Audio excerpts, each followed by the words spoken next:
इंदौर में शराब कारोबारी हितेंद्र सिंह उर्फ चिंटू ठाकुर से जुड़े चर्चित हनी ट्रैप और ब्लैकमेलिंग मामले में पुलिस जांच लगातार गहराती जा रही है।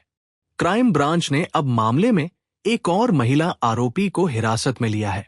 सागर से पकड़ी गई महिला की पहचान रेशु उर्फ अभिलाषा चौधरी के रूप में हुई है, जिसे पुलिस कथित हनी ट्रैप नेटवर्क की अहम कड़ी मान रही है।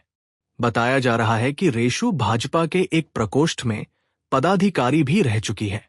क्राइम ब्रांच की जांच में सामने आया है कि रेशु उर्फ अभिलाषा चौधरी श्वेता विजय जैन और महिला शराब तस्कर अलका दीक्षित के साथ मिलकर कथित ब्लैकमेलिंग नेटवर्क में सक्रिय थी। पुलिस के मुताबिक श्वेता विजय जैन के जरिए रेशु का संपर्क अलका दीक्षित से हुआ और इसके बाद प्रभावशाली लोगों को निशाना बनाकर रुपए ऐंठने की साजिश रची गई। इससे पहले क्राइम ब्रांच श्वेता विजय जैन, अलका दीक्षित, उसके बेटे जयदीप, प्रॉपर्टी कारोबारी लाखन चौधरी और हेड कांस्टेबल विनोद शर्मा को हिरासत में ले चुकी है। वहीं श्वेता विजय जैन ने पुलिस के सामने सरकारी गवाह बनने की इच्छा जताई है। वहीं जांच एजेंसियों की प्राथमिकता अब रेशु और अलका के पास मौजूद कथित हनी ट्रैप वीडियो, ऑडियो और डिजिटल सबूतों को जब्त करना है।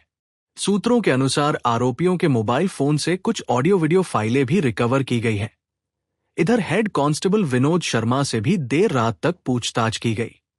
पुलिस को अलका दीक्षित से उसके सीधे संपर्क के संकेत मिले हैं।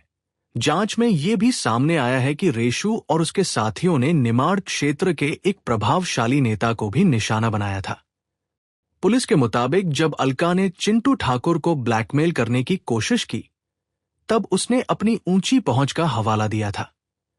इसके जवाब में अलका ने कथित तौर पर बड़े लोगों के वीडियो होने का दावा किया था। सूत्रों के अनुसार ब्लैकमेलिंग की शिकायत मिलने के करीब 19 दिन बाद पुलिस ने एफआईआर दर्ज की। वहीं चिंटू ठाकुर पहले से आजाद नगर थाने में हत्या के प्रयास के एक मामले में आरोपी बताया जा रहा है। पुलिस रिमांड में श्वेता विजय जैन ने खुलासा किया कि उसकी अलका और रेशु दोनों से लगातार बातचीत होती थी। उसने अलका को प्रभावशाली लोगों से दूर रहने की सलाह भी दी थी, लेकिन इसके बावजूद कथित साजिश जारी रही है। जांच में सामने आया है कि रेशु अलका और श्वेता के साथ कथित ब्लैकमेलिंग नेटवर्क में सक्रिय थी। श्वेता विजय जैन के माध्यम से उसका संपर्क अलका दीक्षित से हुआ था, जिसके बाद प्रभावशाली लोगों को निशाना बनाने की योजना बनाई गई। मामले में सर एक और गिरफ्तारी हुई है और जो पूछताछ रेशु चौधरी से जो पूछता है उसके आधार पर भी कुछ आधी जानकारी मिली क्राइम ब्रांच को।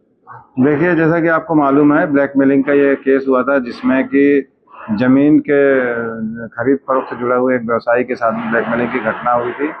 इस घटना में अभी तक टोटल 7 आरोपी की अरेस्टिंग हुई है। कल ही इसमें 2 और आरोपी रेशु चौधरी और दूसरे ये अपना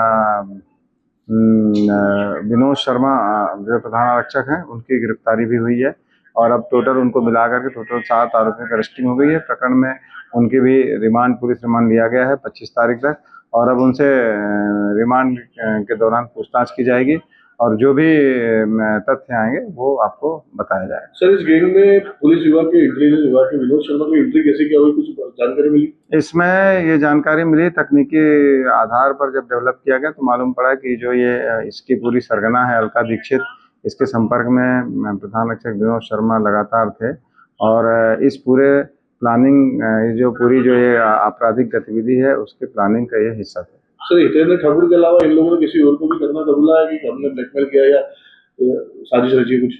अभी तक तो ऐसी कोई जानकारी सामने नहीं आई।